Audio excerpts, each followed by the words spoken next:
अनि सुन्नु न सर, हजुर के यही बसपाराको हो कि? हजुर यही हामी 10 हो। बसपाराको 10 हो। अनि सुन्नु न, मैले सुनेको यो अब यो बसपाराको पसलहरू भत्काउने अनि प्लस अलि उता सार्ने भनेर एउटा बिल्डिङ पनि बनाएको छ नि। अनि त्यसमा चाहिँ तपाईँको अब बसपाराको बस्ने भनेको यही ए पछाडि हो। यही पछाडि यो एरिया के ठुलै हुन्छ यो सबै हुनु चाहिँ? ठुलो हुनु पर्यो नि तपाईँको। सहरी साधन त्यस्तो चाल, त्यस्तो मान्छे हिँड्नेलाई दिए त्यत्रो चाल, तपाईँको कति एक्सिडेन्ट भएर मर्रा हुन्छ। पढ्नु परेन कि यसलाई नबनायो बनाइदियो। अनि एउटा कुरा जस्तै स्थानीय सरकारले ढिलो बनायो कि त्यति ध्यान दिएन राम्रोसित, अलिक के रुल गरेन होइन।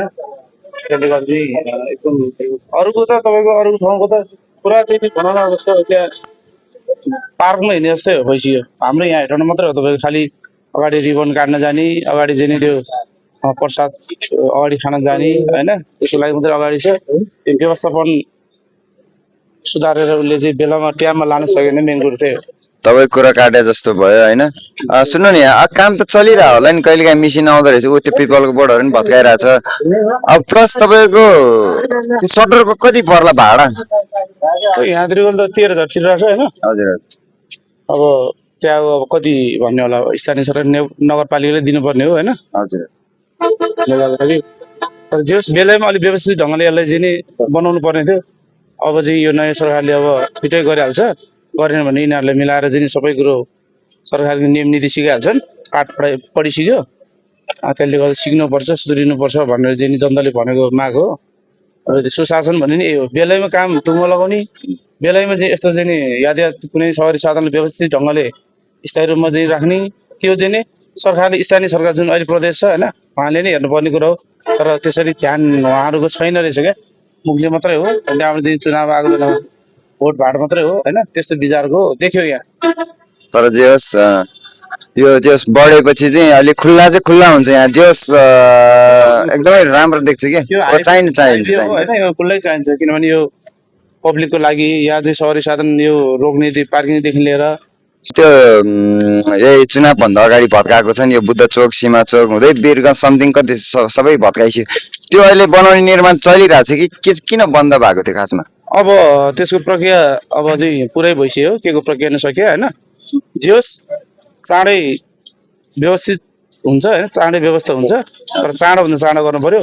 त्यो त एउटा कस्तो भने त्यो सहर हो, एउटा सिटी होइन। मकवानपुर एउटा राजधानी भनेपछि सिटी हो। त्यो सिटी, त्यसलाई सिटी होइन कि गिटी बालु राख्ने ठाउँ जस्तै देख्छ।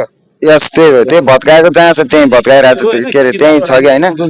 त्यही भएर यो रोड बढेपछि रोडको भागहरू बढेर अलिकति गाडी जस्तै मानौ न जाममा नपर्दाखेरि त हामीलाई त धेरै सजिलो र राम्रो देखिन्छ नि होइन। जनतालाई चाहेको सुविधा नै त्यही भन्दैछु त, त्यही के जनतालाई चाहेको सुशासन भनेको नै चाहिँ नि यो शान्ति भन्नु नै होइन, एकदम चाहिँ नि चाहेको जनतालाई त्यही हो। मेन कुरो गरिबले अलिकति चाहिँ न्याय पाउनु पर्यो। यहाँ हुने खाने यहाँ चाहिँ अर्बपति करोडपति यसै भयो चाहिँ भ्रष्टाचारी अवसरवादीहरू त कुरै नगरौँ होइन। अहिले भट्टाभट देखेर आएको छँदैछ।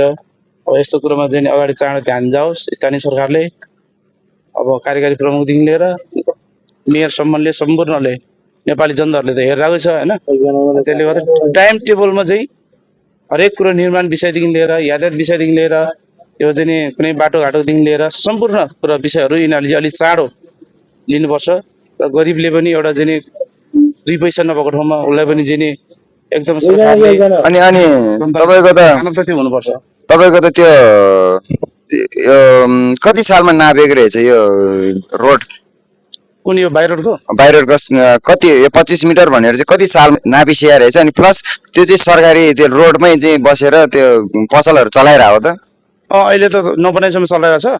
अब तपाईँको बाटो अब सुरुवात हुन्छ त्यहाँ, मतलब पहिल्यै नाप्ने चाहिँ पहिल्यै नापिसिया राजमार्ग हो यो, महेन्द्र राजमार्ग होइन। 2028 साल हो कति यो बाई रोड खोलेको चाहिँ होइन। 35 सालमा बनेको अरे यो नक्सा, 35 सालमा बनाएको अरे। तपाईँको रोड चाहिँ 35 सालमा चाहिँ 25 मिटर चाहिँ पहिल्यै नै त्यहाँ के अरे नापिसिया थियो अरे। अनि उहाँ घरवालाहरूले चाहिँ के अरे अब त्यो पनि अब कहिले बन्ने रोड भनेर त्यहाँ घर बनायो, भाडा लियो होइन, पसल पनि चल्यो। कति 35 भनेपछि त थुप्रै वर्ष भयो नि त। अब अहिले 2006 भने 26 भनेपछि त अब हेर्नु न, त्यो घरवाला त अब के भन्ने, अब घरवालाले त यत्रो चाहिँ सिटी बजार मार्केट बन्नला ठाउँमा त मान्छे लोभमा फस्छ क्या धेरै धेरै त लोभमा फस्छ त्यो लोभले नै मान्छेको चाहिँ नराम्रो दृष्टिकोण नराम्रो आत्मा नराम्रो विचार नराम्रो क्यापेसिटीहरू आउँछ मै हुँ सक्नेलाई त अब त्यहाँ चाहिँ बोल्ने ठाउँै दिँदैन होइन त्यसले गर्दाखेरि चाहिँ सरबराहदेखि लिएर सम्पूर्ण व्यक्तिहरू भनौँ न्याय चाहिँ सुनाउनु र सुन्नु पर्यो र बुझ्नु पर्यो सुनिदिनु पर्यो यस्तो चिज यो निर्माण व्यवसायले पनि व्यवस्थित गरेर चाँडो चाँडो गराइदिनु पर्यो होइन त्यही त हो नि हस् तपाईँलाई अनि यो अहिले देश कतिको रनिङमा दौडिरहेछ कि देश फेरि अझै पनि सुस्त दौडिरहेछ कि अलि स्पिड भइरहेछ हाम्रो देशको सुधारहरू सोलो ड्राइभ लङ लाइफ भएको छ बुझ्नेलाई चाहिँ है बुझेको व्यक्ति र बुझ्नेलाई चाहिँ सोलो ड्राइभ लङ लाइफ भएको छ त्यो अहिलेको देश चलाउने सरकारलाई हजुर तर एकदम ठिक छ राम्रो छ उहाँहरूलाई हामीले पनि एकदम अबको 5 वर्ष पछाडि हामीले यो नेपाललाई कस्तो देखिन्छ होला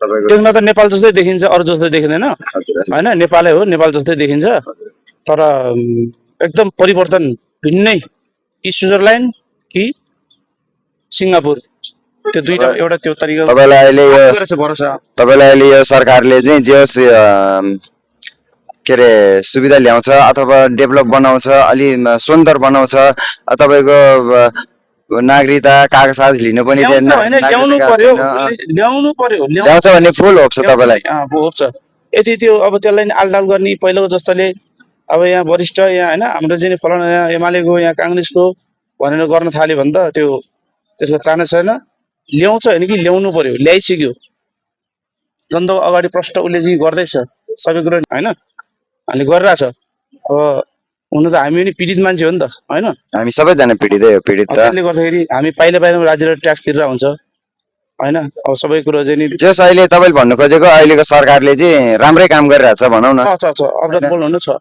स्पष्ट छ ऊ एउटा कति न्यू जेनेरेसन युवा हो होइन त्यत्रो एउटा पढाइ लेखे विवेकशील त तपाईँलाई पनि भेटेर रमाइलो भयो गफगाफ गरेर रमाइलो भयो ओके थ्याङ्क यू पछि जाने बेला तपाईँले यसो हाम्रो अडियन्सहरूलाई के भन्न चाहनुहुन्छ भन्नु के भन्नु सम्पूर्ण नेपाली दाजुभाइहरूलाई त्यही त हो नि आफ्नै चाहिँ नेपाली दाजुभाइ हो यहीँको होइन सही समयले चाँडो चाँडो व्यवस्थित ढङ्गले योहरू बनोस् होइन सबैले चाहिँ होस् होइन अब यो पसलवाला यो नगरपालिकाले भाडामा त लिएर पनि भएन भन्दै उहाँहरूलाई मेरो सन्देश कस्तो लाग्छ लाइक कमेन्टहरू गरिदिनु होला होइन सेयर गरिदिनु तपाईँहरू आफ्नो ठाउँमा पुऱ्याइदिनु होला हस् त नमस्कार हामीले चाहिँ अहिले हाम्रो उहाँ सुगम के अरे सुमन सरसँग बोल्नु भइसक्यो हेटौँडा 10 बस पार्कबाट अनि कोही जनता मर्नु भएन कसैलाई केही गर्नु भएन हस् नमस्कार सबैजनालाई धन्यवाद